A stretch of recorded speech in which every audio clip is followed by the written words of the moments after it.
Hello everyone, MSM জুয়েলার্সে সবাইকে স্বাগত। আজকে নিয়ে চলে এসেছি কিছু স্মলের উপর দিয়ে ঝুমকোর কালেকশন। ফার্স্টেই যে ডিজাইনটা তোমাদের সাথে শেয়ার করছি, এটা কিন্তু রয়েছে একটা বিউটিফুল কিউট কালেকশন। আর সেকেন্ড যে ডিজাইনটা চলে আসছে একটু বরফি কাটিনের উপর দিয়ে কাজ করা রয়েছে, এছাড়াও চিলেকাটা কাজের উপর দিয়ে বলের কাজ থাকছে, দেখতে কিন্তু খুব সুন্দর লাগছে।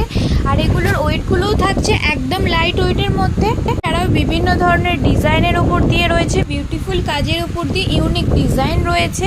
এগুলোর ওয়েটগুলো থাকছে মাত্র 3.5-4 গ্রাম থেকে স্টার্টিং। এত লাইট ওয়েটের মধ্যে এরকম বিউটিফুল ঝুমকোর কালেকশন তোমরা কিন্তু পেয়ে যাচ্ছ, এটা কিনা তোমরা কাউকে গিফট হিসেবেও দিতে পারবে। এছাড়া চাইলেও তোমরা নিজেরাও এরকম ঝুমকো ইউজ করতে পারবে। এই ঝুমকোর কালেকশনগুলো কিন্তু রয়েছে একদম 22x22 ক্যারেট হলমার্ক যুক্ত। তোমরা যদি এরকম বিউটিফুল কালেকশন পারচেস করতে চাও, অবশ্যই আমাদের শোরুমে ভিজিট করতে হবে। এরকম আরো কালেকশন